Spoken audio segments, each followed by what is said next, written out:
Sababu wanapozungumzia haya maandamano wanazungumzia kabisa kwamba lengo kuu ni kumtoa rais aliyechaguliwa ili waweze kuweka mambo yao wanayotaka.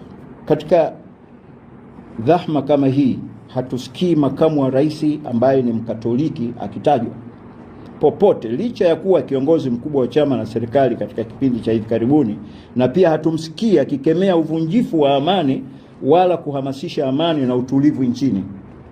Je, ndio mwelekeo aliotumwa na Father Kitima na viongozi wa Kikatoliki? Lazima tuwe na maswali ya kujiuliza.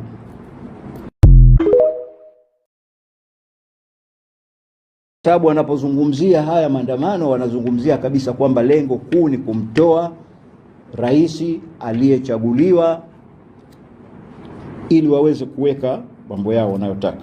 Katika dhahma kama hii hatusikii makamu wa rais ambaye ni Mkatoliki akitajwa popote, licha ya kuwa kiongozi mkubwa wa chama na serikali katika kipindi cha hivi karibuni, na pia hatumsikii akikemea uvunjifu wa amani wala kuhamasisha amani na utulivu nchini.